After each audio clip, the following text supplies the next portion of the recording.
Hola a todos. Hoy es lunes, 17 de noviembre de 2025, y nuestro amigo, el coronel Hax Bode, está aquí con nosotros. Bienvenido de nuevo, coronel.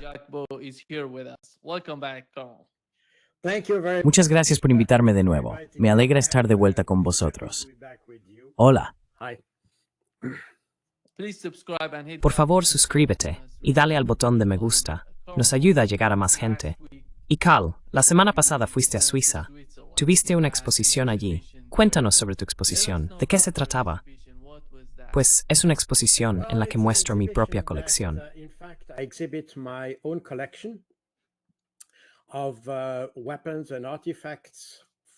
De armas y artefactos de la guerra clandestina durante la Segunda Guerra Mundial. Es una gran exposición con más de 500 piezas en exhibición, armamento, objetos de sabotaje, documentos, mapas y demás.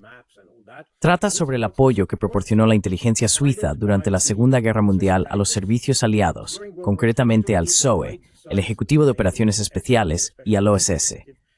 Ya sabes, el predecesor de la CIA tenía su base en Suiza durante la Segunda Guerra Mundial. Su cuartel general europeo estaba en Berna, la capital. El puesto de mando operativo del OS se encontraba en una casa cerca de donde yo solía vivir cuando estaba en Berna. Y es una historia realmente fascinante sobre esta cooperación entre los servicios de inteligencia contra el nazismo.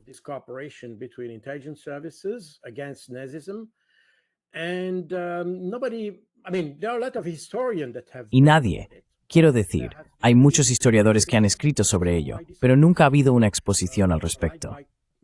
Así que decidí ofrecer mi colección al Museo Militar de Morges. Morges es una pequeña ciudad entre Ginebra y Lausana, a orillas del lago Le Mans, en Suiza. Es un lugar muy bonito, por cierto, muy agradable para visitar. El paisaje es fantástico. Está justo al lado del lago, en un antiguo castillo medieval.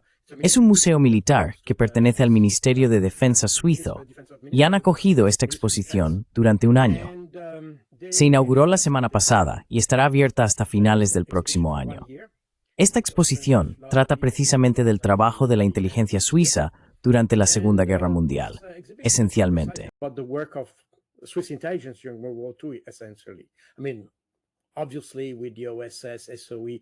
Quiero decir, obviamente, con el OSS, el SOE, todo eso está documentado.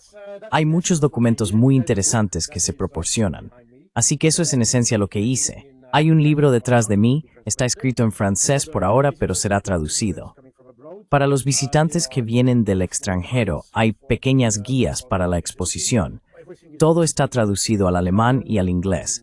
No estoy seguro sobre el italiano, pero todo está al menos en francés, inglés y alemán. Para quienes quieran visitar, todas las explicaciones y descripciones de los objetos, la historia y todo eso, están traducidas a varios idiomas, de modo que todo el mundo pueda...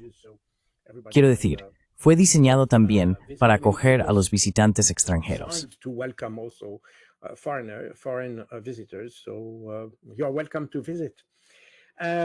Así que estás invitado a visitarla. Es una exposición muy bonita, muy interesante. Creo que también surge de algo más profundo, y esa es realmente la razón que hay detrás. Más allá del interés puramente histórico, probablemente sepas que hace unos 30 años, Suiza fue objeto de muchas críticas por el tema del oro judío y la supuesta cooperación con el Tercer Reich durante la Segunda Guerra Mundial. Ese es sin duda un aspecto de la historia, y no lo discuto, pero también me strove with fatis with the papel de Suiza durante ese incidente.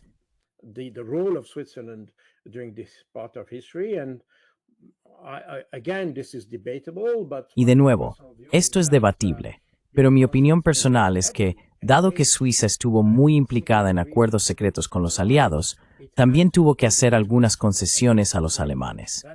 Así es como yo lo veo, y así lo ven muchos historiadores. Pero hace 30 años, nadie hablaba del papel de Suiza en el apoyo al movimiento de resistencia. Así que existía una especie de visión distorsionada del papel de Suiza durante la Segunda Guerra Mundial. De nuevo, no estoy cuestionando y no autorité escritor en escribir sobre la cooperación con los alemanes. Sin duda ocurrió. Simplemente, no estoy sino ocurrir en la medida que se ha descrito. Pero esa es mi opinión personal. that was described, but that's my personal view, but I'm not challenging that. But I just wanted to provide Pero no estoy cuestionando eso. Solo quería ofrecer no otra visión de ello, sino otro aspecto, otro ángulo, exactamente. Se trata simplemente de ver la historia desde, quiero decir, como con todo. No se puede emitir un juicio basándose solo en un lado. Hay que mirar ambos lados. Y creo que ese es precisamente el propósito de esto. Así que, si tomas el libro, por ejemplo, solo como un ejemplo, ofrece muchos mapas y descripciones detalladas de los objetos. Perdón, haré una pequeña pausa aquí. Todos los diferentes objetos están descritos con bastante detalle. Es un libro de referencia que también se venderá en librerías, no solo en el museo, aunque por supuesto puedes comprarlo allí. not just in the museum, but you can buy it at the museum, of course. So that's a little bit what I have done last week. That's the reason I was. Así que eso es un poco de lo que estuve haciendo la semana pasada. Por eso no estuve con vosotros. Pero es interesante porque probablemente hablaremos de ello. Tuvimos algo de cobertura mediática. Los periodistas que vinieron quedaron bastante impresionados y obtuvimos una excelente cobertura de prensa por parte de los franceses.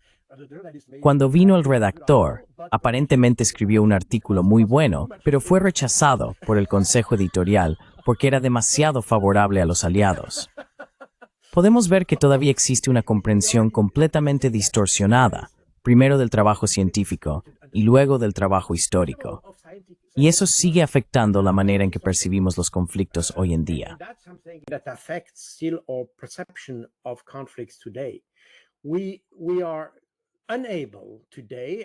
Hoy en día, y especialmente los medios de comunicación, somos incapaces, diría yo, de tener una comprensión científica de los conflictos. Siempre se mezcla con juicios, con esa idea de que debemos condenar las cosas, condenar a un bando u otro, en lugar de observar los hechos tal como son, intentar comprenderlos, intentar entender quién hizo qué, por qué motivo, y todo eso. En lugar de eso, inventamos, literalmente.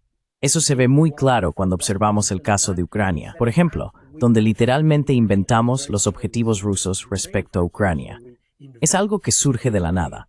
Los rusos nunca han dicho las cosas que afirmamos que dijeron, y luego difundimos la idea de que los rusos quieren atacar Europa y demás.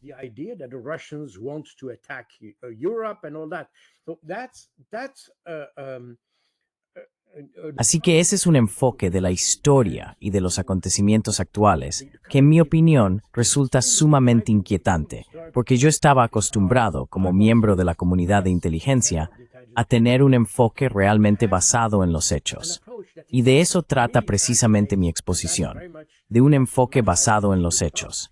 No se trata de intentar propagar una ideología ni nada por el estilo, simplemente se basa en los documentos. Y tengo muchos documentos que son realmente únicos, que muestran literalmente cómo los servicios suizos trabajaron con la OSS. Por ejemplo, el oficial de la OSS, Alan Dulles, que más tarde se convirtió en director de la CIA, estuvo destinado en Berna durante la Segunda Guerra Mundial. Y tenemos muchos documentos. Tengo documentos originales en la exposición.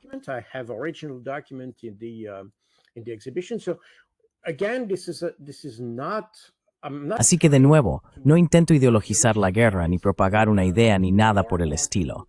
Solo estoy presentando documentos. Documentos que nadie había querido ver ni exhibir antes.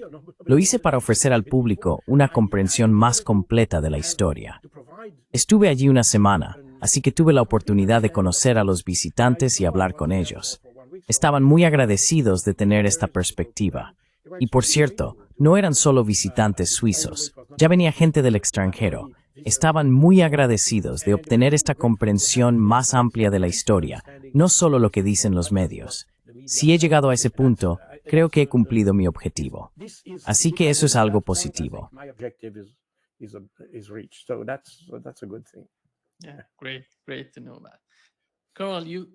Sí, genial. Me alegra saberlo.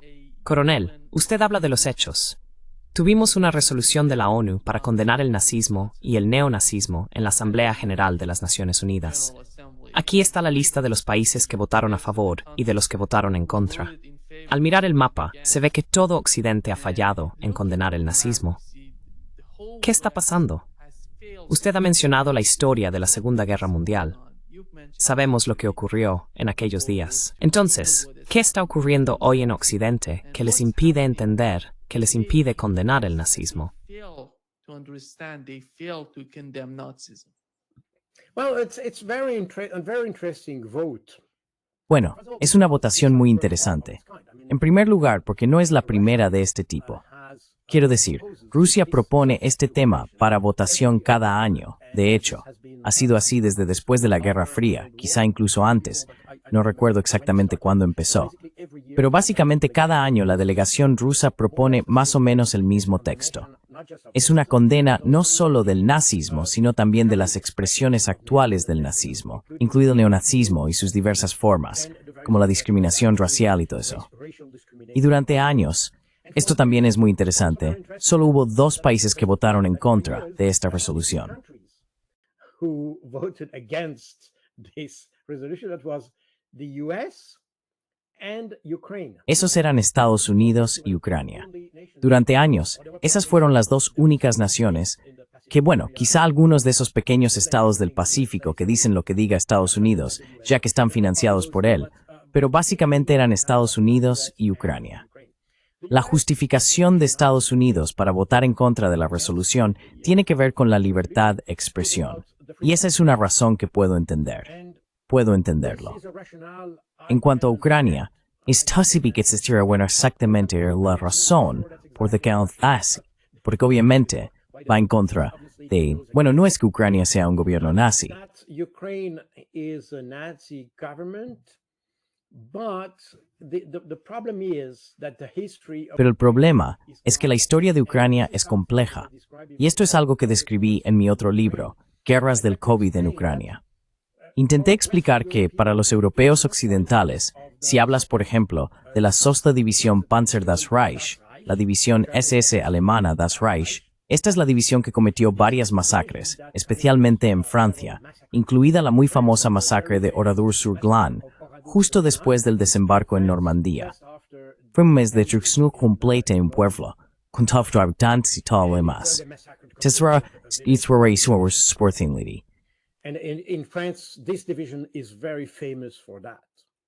But 1 year before, I mean, some months before that, Pero un año antes de eso, bueno, unos meses antes, la misma división estaba en Ucrania con los alemanes y liberó Kharkov de los soviéticos, del Ejército Rojo.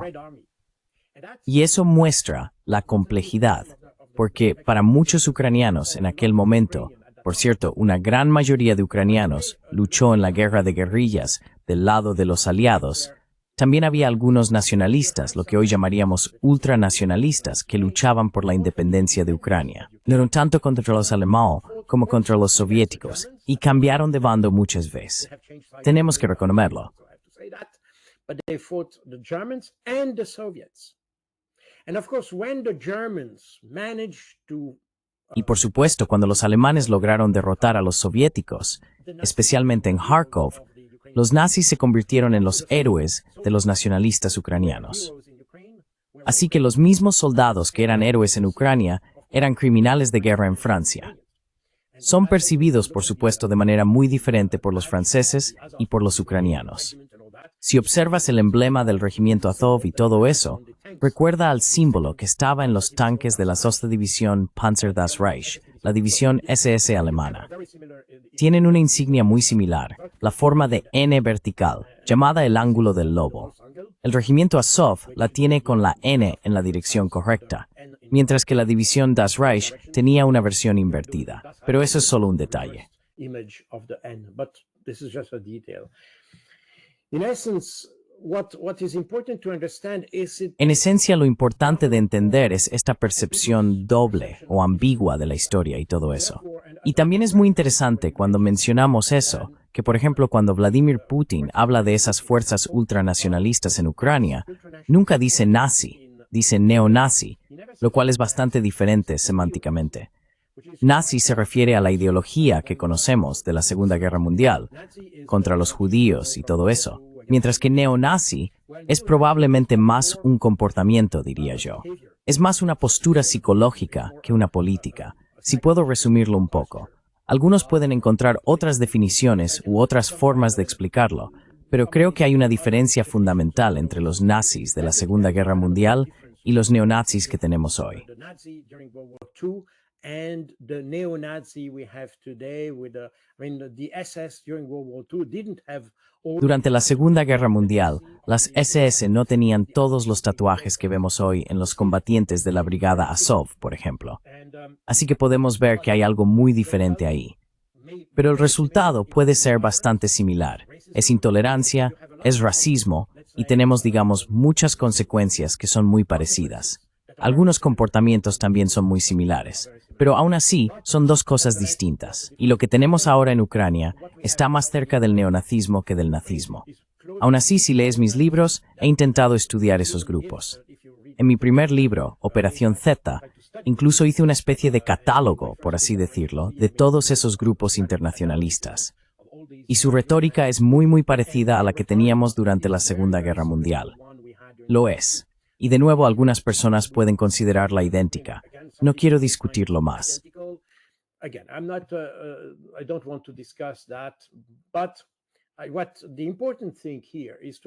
Pero lo importante aquí es entender que existe una percepción muy diferente del papel de los alemanes entre los ucranianos. Los alemanes concedieron por primera vez una especie de independencia a la parte occidental de Ucrania durante la Segunda Guerra Mundial. Y durante un tiempo muy breve, existió esta primera Ucrania independiente, porque Ucrania nunca había sido independiente antes. De hecho, solo ha sido independiente desde el final de la Guerra Fría, es decir, desde finales de 1991. Antes de eso, no existía un país como tal llamado Ucrania, aunque Ucrania tenía un asiento separado del de la Unión Soviética en la Asamblea General de la ONU. Pero eso se debía a otras razones. En cualquier caso, esta comprensión ambigua del nazismo, el neonazismo y todo lo relacionado probablemente sea la razón por la que Ucrania siempre votó en contra de la resolución propuesta por los rusos.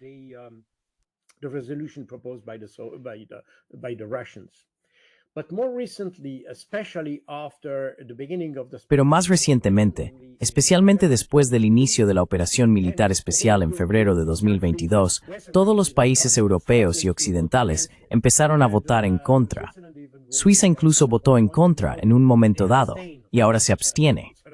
En realidad, es otra forma de votar en contra, solo que una manera más suave de expresarlo. En cualquier caso, la posición de los países occidentales es ahora la misma que la de Estados Unidos. Dicen que se trata de una restricción de la libertad de pensamiento y de la libertad de expresión. Pero la verdadera motivación detrás de este rechazo es que nunca aceptarán nada que venga de Rusia. Ese es el punto. Y es muy interesante porque creo que los rusos siguen proponiendo esta resolución.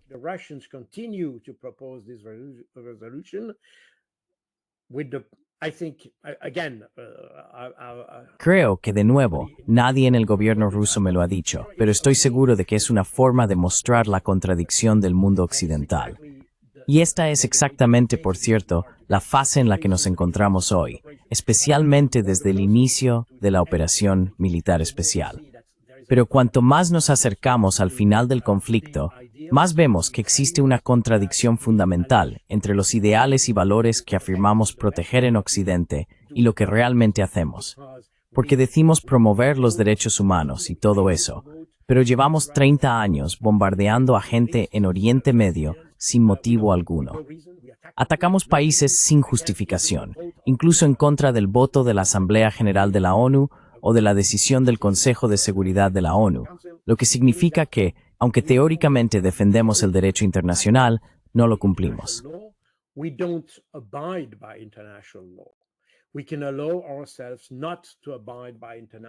Podemos permitirnos no acatar el derecho internacional, lo cual ya es una contradicción, pero hay muchas otras. Luchamos contra la corrupción, y sin embargo el país al que ayudamos en Ucrania es profundamente corrupto, y cada día vemos más denuncias y acusaciones en las noticias, incluso procedentes de la propia Ucrania, sobre corrupción y todo eso. Estas son las clases de contradicciones con las que vivimos, y ni siquiera somos coherentes con nuestros propios valores. Creo que eso es exactamente lo que muestra esta votación en la Asamblea General.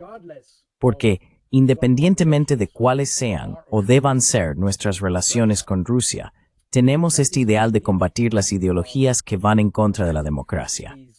Eso debería estar por encima de lo que pensemos sobre Rusia, pero no lo está.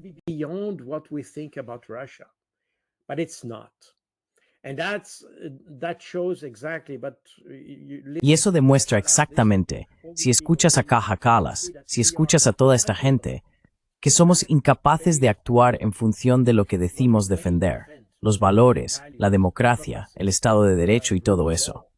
Es algo que hemos perdido. Y de nuevo, esta votación no es más que otra demostración de cómo fracasamos en nuestra comprensión de la democracia, sin mencionar todas las crecientes restricciones a la libertad de expresión, en las redes sociales, en la prensa, en los medios. Si expresas la más mínima opinión a favor de Rusia, quedarás totalmente excluido de los medios de comunicación convencionales y de todo eso.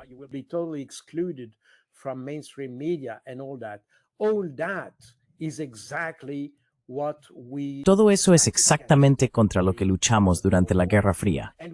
Y ahora estamos incluso peor, porque permíteme recordártelo, lo he mencionado varias veces. Durante la Guerra Fría se podía comprar el Pravda, el Literaturnaya Gazeta, el Komsomolskaya Pravda y otros en los kioscos de Europa. No había restricciones sobre la prensa soviética, aunque fuera comunista. Pero el hecho es que estábamos seguros de tener el mejor sistema. Estábamos seguros de tener las mejores leyes, los mejores valores. Había una especie de enfoque darwinista de información, por así decirlo.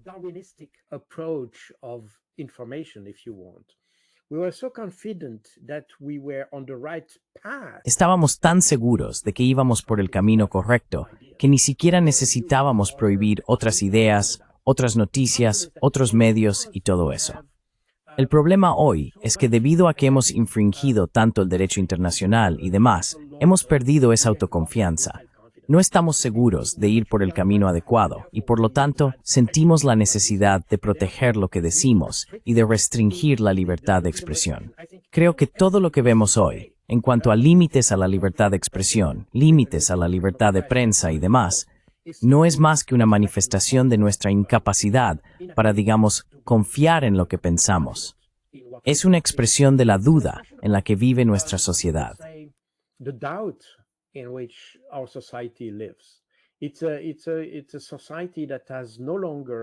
Es una sociedad que ya no tiene la confianza de estar en el camino correcto. Sabemos que no estamos en el camino correcto.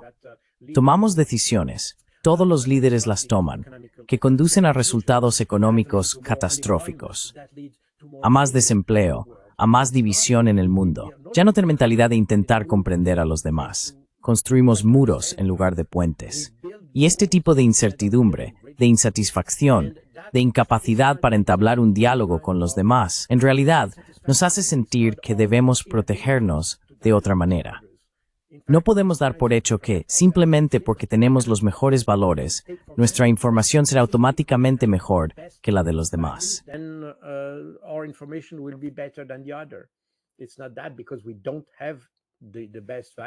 No es que no tengamos los mejores valores, al menos en nuestra mente, sino que no los aplicamos realmente. Por eso sentimos la necesidad de ser más proteccionistas con la libertad de expresión. Así que esta restricción, esta abolición de la libertad de expresión, es en realidad una muestra de debilidad, no de fuerza. Todo lo que hacemos, cuando no tenemos el valor de votar a favor de una resolución como la que mencionaste antes, es una manifestación de nuestra debilidad. Si fuéramos lo bastante fuertes, si tuviéramos confianza en nosotros mismos, podríamos decir fácilmente que estamos de acuerdo. Pero ya no confiamos en nosotros mismos, y por eso sentimos la necesidad de protegernos.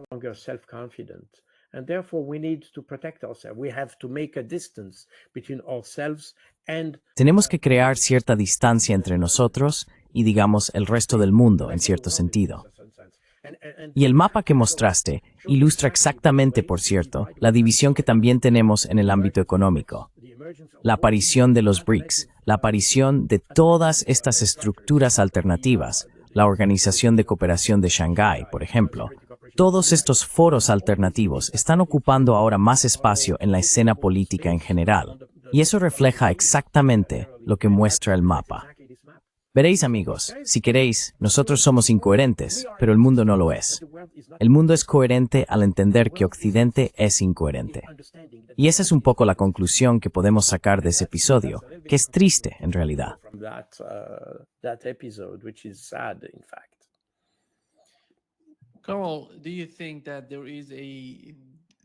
Cal, ¿crees que ahora mismo hay una diferencia en Ucrania entre Estados Unidos y los europeos? Porque por un lado, vemos a Donald Trump, pese a toda la retórica que sale de su administración cada día, parece que después de todo no quieren la guerra en Ucrania. Están intentando cargar todo el peso sobre los europeos. Por otro lado, no se ve mucha falta de disposición por parte de los europeos a decir, no, no queremos eso. Hay apoyo en el caso de Ucrania. El ministro de Asuntos Exteriores francés admitió que el préstamo sin intereses de 140.000 millones a Ucrania, que la UE planea conceder, utilizando los activos rusos congelados, no será reembolsado por Kiev. Eso es enorme si siguen por ese camino. Y Macron está hablando de un contrato de 10 años, una especie de acuerdo entre Francia y Ucrania para apoyar a Ucrania. ¿Realmente están pensando en continuar el conflicto en Ucrania con esta actitud?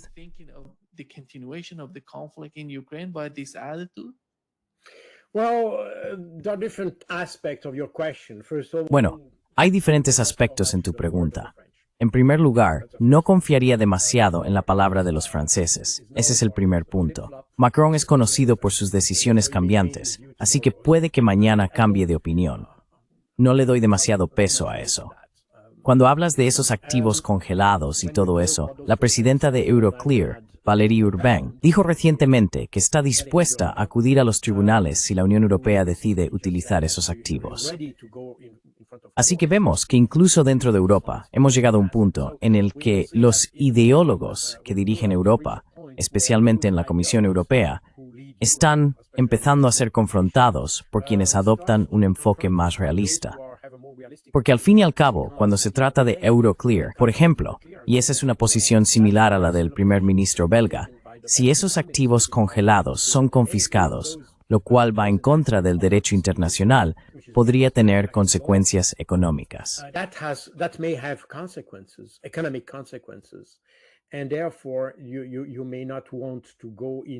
Y por lo tanto, puede que no quieras involucrarte en cosas que podrían conducir a un desastre. Ahora estamos en una situación en la que quienes son más realistas empiezan a decir a los demás, bueno, basta ya, tenemos que poner algunos límites al juego. De lo contrario, no iremos a ninguna parte y acabaremos en la bancarrota sin siquiera pretenderlo y sin motivo alguno. Así que todavía tenemos a quienes están al mando. Macron, Keir Starmer, Friedrich Merz y otros, que son incapaces de retractarse de lo que han dicho, y prolongan su enfoque sin marcha atrás en el conflicto. Carol, perdona por interrumpirte. No se trata solo de Francia. Hemos sabido por Alemania que planea gastar 100 millones de euros en drones.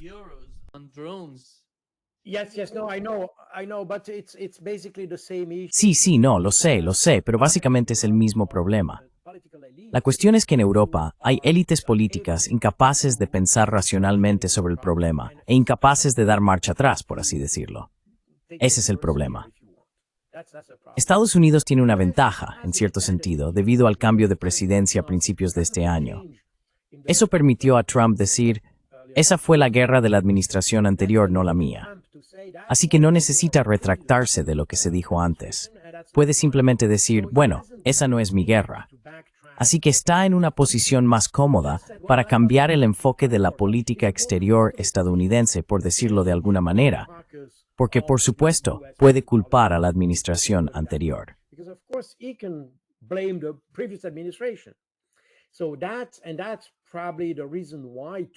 Así que probablemente esa sea la razón por la que hoy Estados Unidos, más allá de todo el asunto MAGA y de esa financiación sin sentido y sin fondo del conflicto que el país ha apoyado hasta ahora, se da cuenta de que es un agujero negro en el que solo se vierte dinero sin obtener ningún retorno.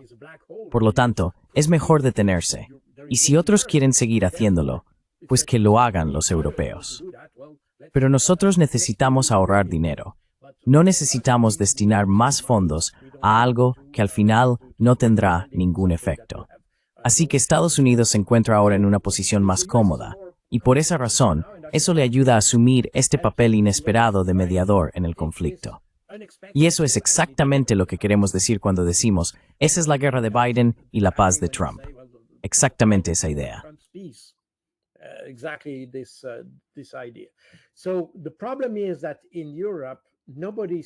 Así que el problema es que en Europa nadie parece tener suficiente valor o sentido común, o ambos, para darse cuenta de que estamos participando en algo que no tiene fin, algo en lo que ni siquiera podemos definir claramente nuestro objetivo.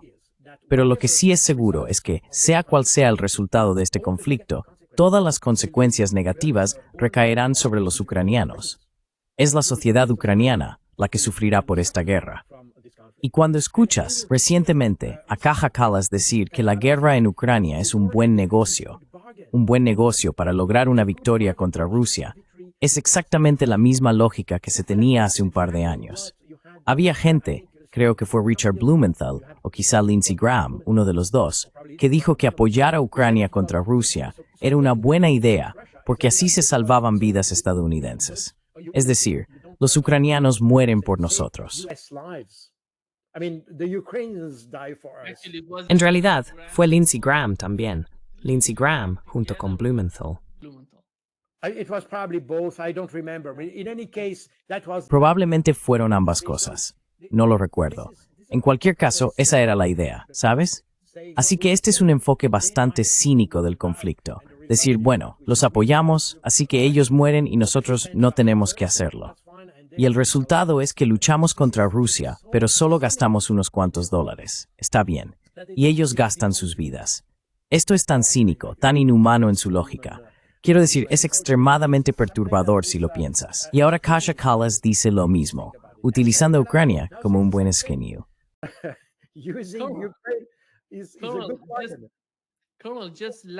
Coronel, la semana pasada tuvimos a Lindsey Graham diciendo al pueblo estadounidense, estamos matando a las personas adecuadas y bajando los impuestos. Entonces, ¿qué más quieren que hagamos?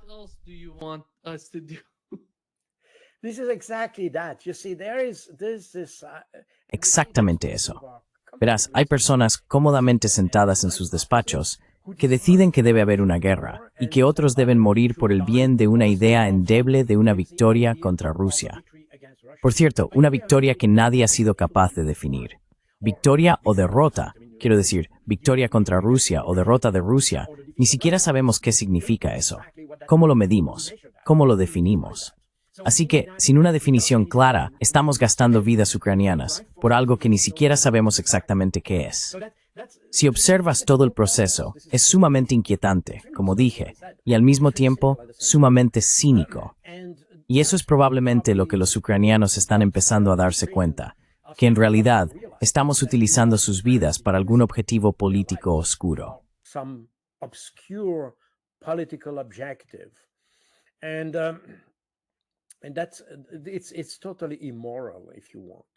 Es totalmente inmoral, por así decirlo. El problema es que este conflicto podría haber tenido una solución política antes de la intervención rusa en febrero de 2022, pero nadie quiso aplicarla. Y sabemos que fue deliberado. Sabemos que quienes estaban a cargo de aplicar o de asesorar a quienes debían aplicar, se negaron todos a llevar a cabo el acuerdo político. Así que creamos una situación en la que al final solo la fuerza podía resolverlo, y a un coste muy alto, porque nada es más caro que la vida humana. Y dejamos que la gente hiciera eso. Y no solo eso, lo quisimos, porque queríamos una victoria o algún tipo de victoria contra Rusia. Y ahora está fracasando.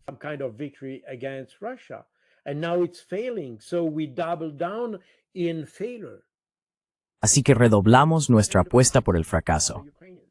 Pero quienes pagan el precio son los ucranianos. Y por supuesto, estamos exactamente en la misma dinámica de la que hablábamos antes, porque queremos que los ucranianos sacrifiquen sus vidas una vez más por algún tipo de derrota ilusoria de Rusia. Tenemos que mentir sobre lo que realmente está ocurriendo sobre el terreno, diciendo que los rusos tienen más bajas, que sufren más que los ucranianos, y así sucesivamente. No puedo, y creo que nadie puede con precisión, dar cifras exactas sobre las pérdidas, tanto humanas como materiales, que han sufrido ambos bandos. Pero sabemos, independientemente de la proporción o de cualquier otro factor, que los ucranianos están pagando un precio más alto que los rusos. Eso es absolutamente evidente.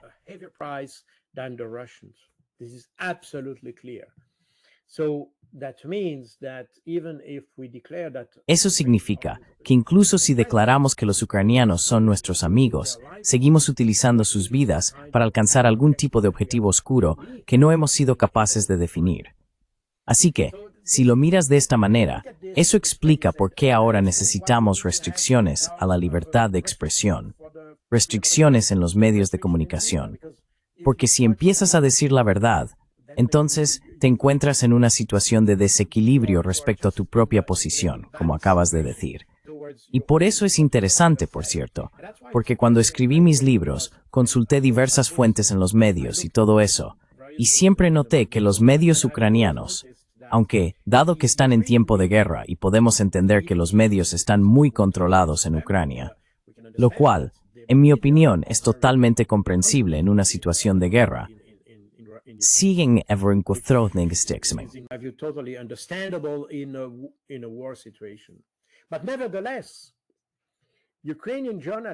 Sin embargo, los periodistas ucranianos son más críticos con el conflicto que los periodistas occidentales o europeos.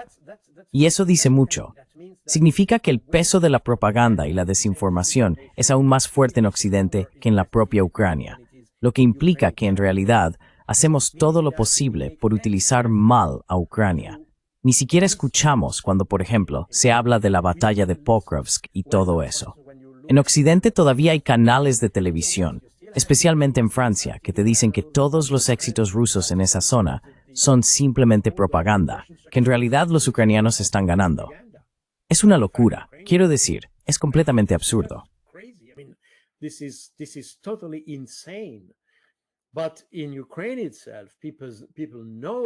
Pero en la propia Ucrania, la gente sabe cuál es la verdad y la cuenta.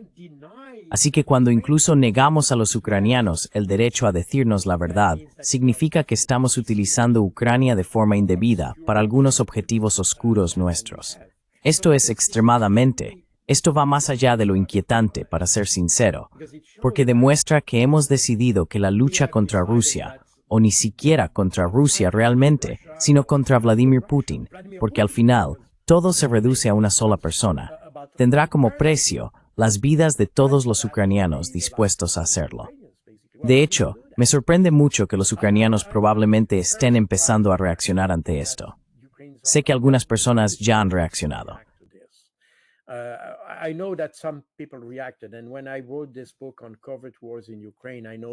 Y cuando escribí este libro sobre las guerras encubiertas en Ucrania, noté que muchos ucranianos se volvieron extremadamente críticos con todo eso, porque lo ven, lo saben. Sabes, hay mucha gente que tiene a alguien en su familia o algunos parientes que conocen la realidad sobre el terreno porque viven en la parte oriental del país.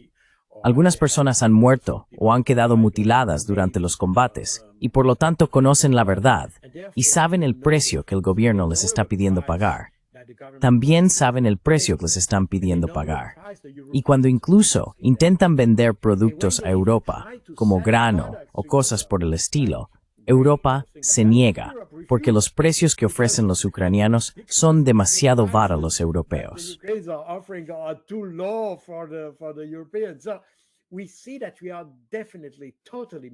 Así que vemos que estamos sin duda utilizando mal a los ucranianos.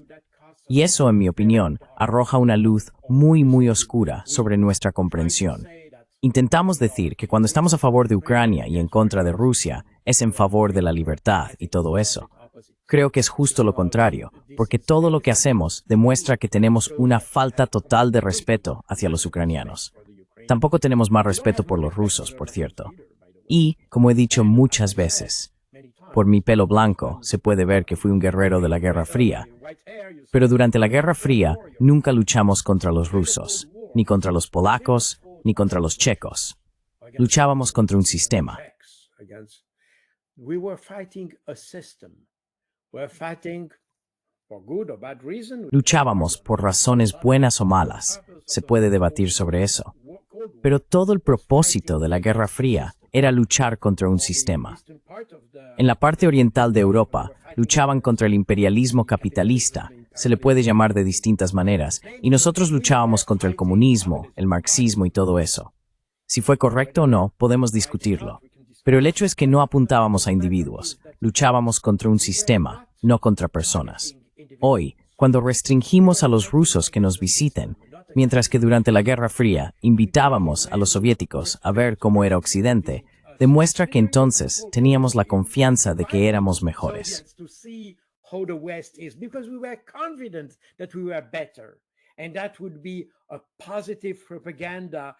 Y eso sería una propaganda positiva que los visitantes se llevarían de vuelta a sus propios países.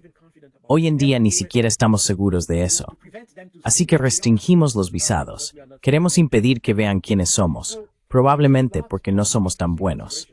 Hay mucho en lo que pensar aquí, incluso a un nivel filosófico, porque esto va completamente en contra de los principios que teníamos durante la Guerra Fría.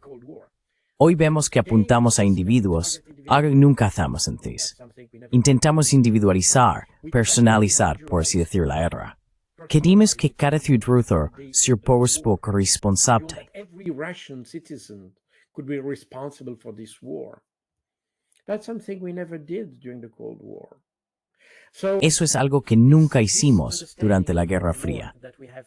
Así que esta comprensión de la guerra que tenemos hoy creo que muestra el desequilibrio en nuestra propia sociedad.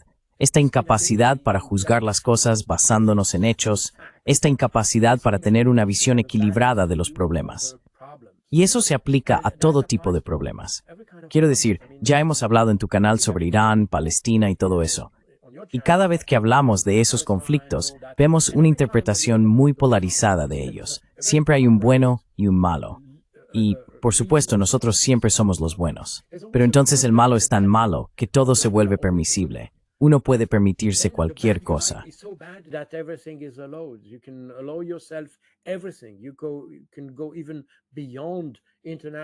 Incluso se puede ir más allá del derecho internacional, porque la persona se percibe como tan mala que sentimos que todo está justificado en su contra. Este tipo de visión excluye cualquier matiz o tono de gris. Todo es simplemente blanco o negro. Y en nuestra sociedad, esto también lo vemos. Por supuesto, ahora estamos hablando de geopolítica, de Rusia, de estos temas. Pero si miras nuestra propia sociedad, ves exactamente lo mismo. No se puede criticar a la gente, ni siquiera su comportamiento, porque si la persona a la que criticas resulta tener un color de piel diferente, se te acusará de algo completamente distinto.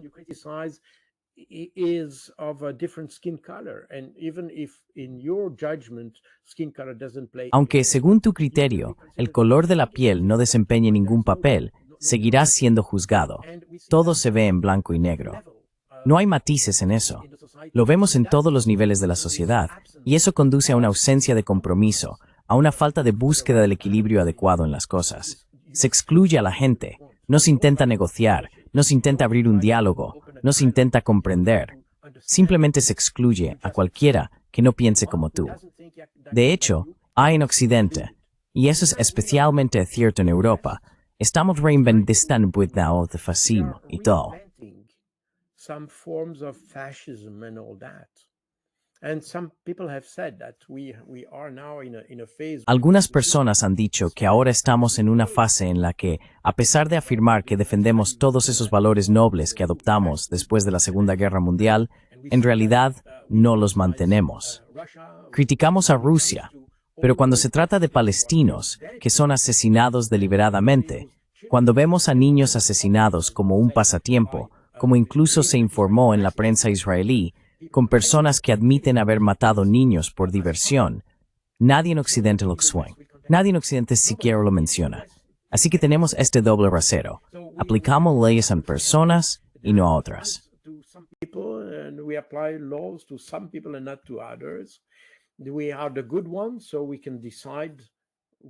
Somos los buenos, así que podemos decidir quién debe vivir y quién debe morir. Los demás, por supuesto, no tienen ese lujo. Eso es exactamente lo que hemos hecho durante los últimos 30 años.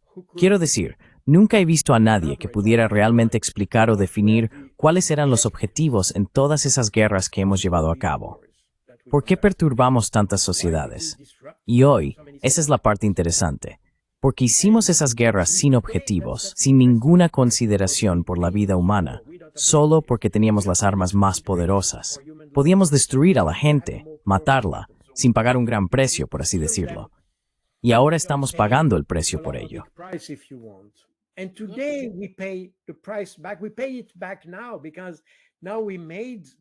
Ahora lo estamos pagando, porque hicimos que esas sociedades fueran inhabitables. Quiero decir, ya no se puede vivir allí. Las destruimos. Entonces, ¿qué hace la gente? Lógicamente, intenta sobrevivir. Necesitan trabajo, necesitan vivir, así que vienen a nuestros países. Eso forma parte de esta inmigración que ya no podemos controlar.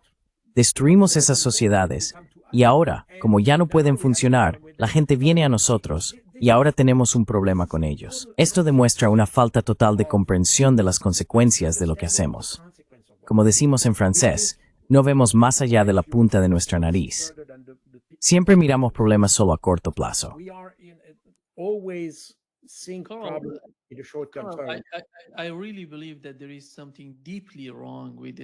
Realmente creo que hay algo profundamente mal en el liderazgo de Europa, porque cuando lo analizas, no se trata solo del liderazgo, sino también de las alternativas. Cuando vemos, por ejemplo, a Kemi Badenoch, la líder del Partido Conservador en el Reino Unido, decir que lo que están haciendo Ucrania e Israel es hacer nuestro trabajo en la región. Y cuando vemos, tras el ataque israelí a Irán, a gente diciendo que los israelíes están haciendo su trabajo. ¿Qué tiene Alemania contra Irán? ¿Cuál es el problema entre Irán y Alemania?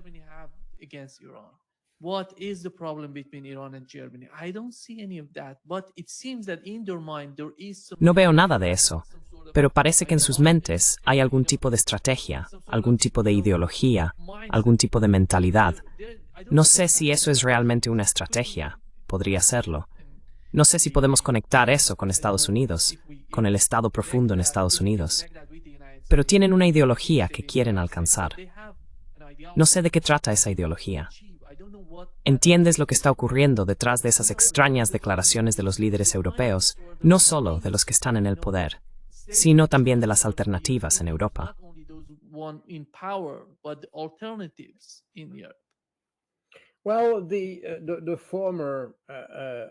Bueno, el antiguo primer ministro francés Rocard solía decir, nunca subestimes la estupidez. Y creo que estamos exactamente en ese tipo de situación. Pero va más allá de eso. Tienes toda la razón al decirlo. También estamos tratando con algo que va más allá de la política convencional. Vemos el mismo comportamiento tanto en la derecha como en la izquierda cuando observamos a los partidos políticos. Hay el mismo tipo de irracionalidad en ambos lados del espectro político. Y eso me preocupa, porque significa que independientemente de cuál sea la ideología, hay algo más profundo en juego, y la gente ya no está a la altura. Ya no son personas con verdadero carácter. Me refiero a aquellos individuos que antes teníamos en Europa como líderes, como Charles de Gaulle en Francia o Konrad Adenauer en Alemania.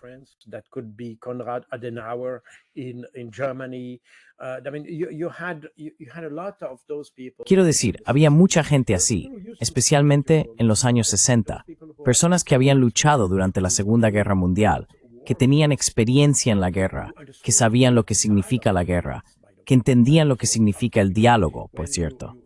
Eso también es importante, porque cuando has combatido en una guerra, conoces el valor de la paz. Así que, en los años 60, en Europa y en todo el mundo, había mucha gente muy sabia. Además, en las guerras poscoloniales y todo eso, surgieron muchas personas sabias, gente con grandes ideas, que quería construir estados, construir naciones, que tenía grandes ambiciones para sus países.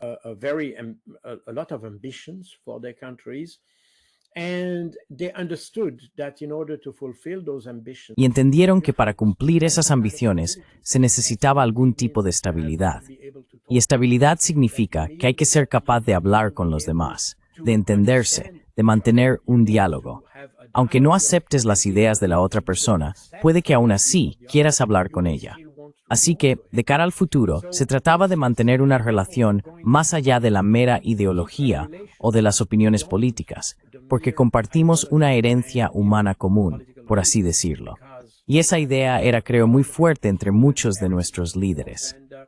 Pero cuando se habla de los líderes de los años 60 o 70, justo después del periodo de posguerra en Europa, se trata de las personalidades a las que todo el mundo hace referencia hoy, pero ya no tenemos a esas personas.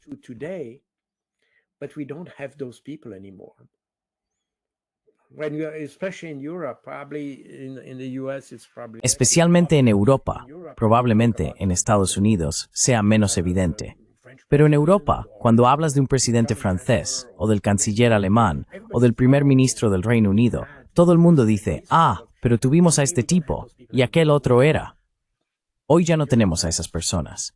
Tenemos burócratas sin grandes ideas, con poca formación, inteligencia limitada, que no son capaces de comprender el mundo, que solo pueden aferrarse a sus creencias en lugar de tener un enfoque consciente e inteligente hacia él. Y por tanto, necesitan aferrarse a los eslóganes.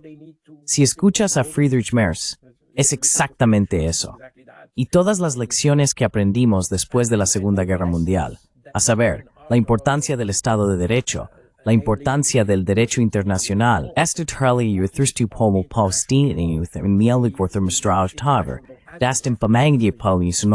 se han olvidado.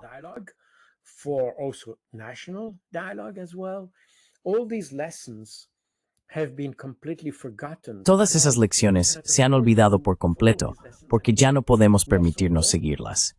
Estamos tan equivocados que hoy incluso tenemos que negar esas lecciones. Y eso es trágico, porque demuestra que podríamos. Tengo la confianza de que no nos dirigimos hacia una tercera guerra mundial. Aún espero que algo nos detenga antes de llegar a eso. Pero, aún así, nos estamos moviendo en una dirección que conduce a más tensión, no a la conciliación. Y recordad lo que la propia Ursula von der Leyen dijo en su discurso sobre el Estado de la Unión en septiembre de 2022. Sin conciliación, sin negociación.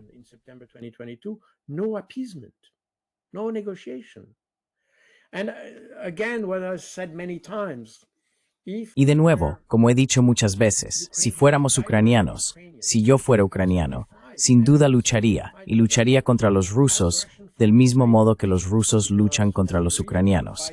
Porque por alguna razón uno lucha por su país, intenta hacerlo lo mejor posible porque es su país, y no está en posición de remodelar el mundo, aunque quiera hacerlo. Así que luchas. El problema surge cuando estás fuera del conflicto, cuando eres un observador externo, cuando tienes el lujo de estar al margen. Quiero decir, como espectador, ¿cómo puedes implicarte como actor? Y eso es algo que simplemente no puedo entender desde el punto de vista de la Unión Europea.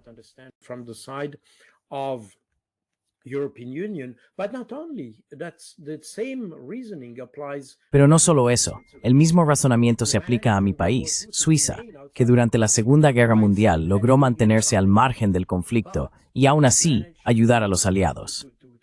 Consiguió mantenerse fuera de la guerra y ayudar a la gente tanto como pudo, lo cual probablemente no fue muy espectacular, pero al menos lo intentó. Hoy es todo lo contrario. Somos un actor en el conflicto, y eso parece completamente ausente del debate. Deberíamos aprovechar el hecho de que no estamos directamente implicados para ayudar a quienes están luchando a encontrar otra forma de resolver su conflicto. Ellos combaten, de acuerdo, esto es la guerra, así que hay intercambios de artillería y gente disparándose entre sí, de acuerdo.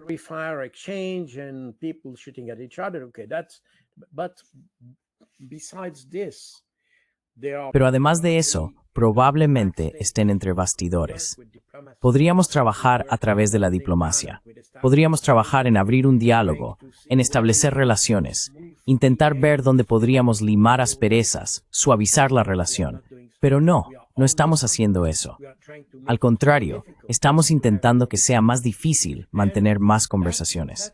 Y eso es algo que, por cierto, cuando Trump, de nuevo, quiero decir, soy un crítico muy fuerte de Trump, pero por esa razón, en ese caso con respecto a Ucrania, al menos intentó algo. Al menos intentó abrir un diálogo. Al menos eso. No estoy seguro de que fuera muy exitoso, pero al menos lo intentó. trying is already something because Y el hecho de intentarlo ya es algo, porque como decimos en francés, el primer paso es el más importante. Y él lo intentó. Creo que podría hacerlo mejor. Probablemente pueda hacerlo mejor. Eso es algo que el futuro dirá. Pero en cualquier caso, el problema es que los europeos incluso intentaron hacer que este primer paso fuera más difícil para Donald Trump. Y eso es muy preocupante. En lugar de aprovechar la oportunidad para colaborar con Estados Unidos en la misma dirección, para desarrollar algún tipo de nuevos canales de comunicación con los rusos, al menos mantener un canal de comunicación abierto por si se quisiera entablar algún tipo de diálogo, pero no, nadie hizo eso. Fourth Malling. Engage in some kind of dialogue, but nobody did that. On the contrary, we managed to take more sanctions. Al contrario, conseguimos imponer más sanciones, intentando hacer el muro aún más alto entre nosotros y Rusia. Por cierto, eso es exactamente lo que dijo alguien, creo que fue probablemente Kissinger, quien habló de lo que ocurrió en 2014, cuando tuvimos esa primera confrontación entre Occidente y Rusia. Y por supuesto, se basaba en todas las discusiones sobre la adhesión de Ucrania a la URSS y cosas por el estilo. Entonces Kissinger dijo que en lugar de usar a Ucrania como un puente entre Europa y Rusia, la usamos como un muro. Y eso es muy cierto. Desde entonces hemos usado a Ucrania como una especie de trinchera o muro o lo que sea que nos separa de Rusia, en lugar de usarla como un puente.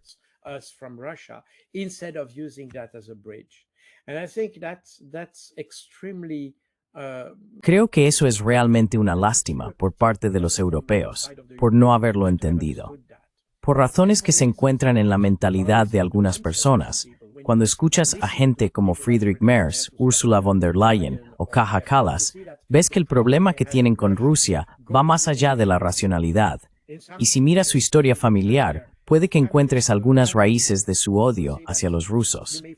Así que ya no se trata de un comportamiento racional, es un comportamiento influido por su educación, por las relaciones que tuvieron dentro de sus familias y por todo eso. They had with the probably family and all that, and now this is something that. Y ahora esto se traduce en una posición más adversarial hacia Rusia.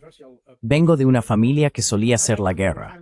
Quiero decir, tengo un tío que luchó contra los rusos, un general en el ejército napoleónico, y combatió contra ellos en las guerras napoleónicas.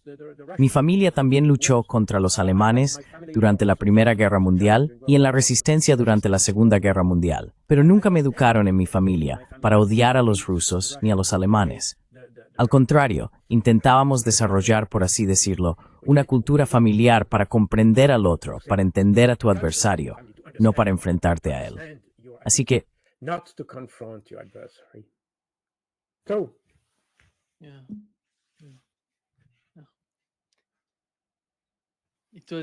Sí, creo, Cal, que tu punto principal es muy importante. Sabes, en lugar de construir barreras u obstáculos, hay que construir puentes. Y Occidente, bueno, la política en Occidente trata de aislar a otros países en lugar de construir puentes. Estoy de acuerdo.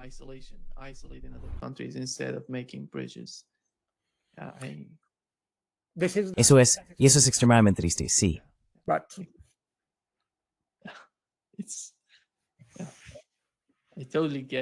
Lo entiendo perfectamente, Carl.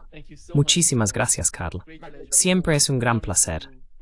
Aprendo mucho de ti. Haces excelentes aportaciones durante estos podcasts. Y es algo muy importante para el futuro de este planeta y para el trabajo que queremos hacer por las próximas generaciones. Muchas gracias por acompañarnos hoy. Gracias.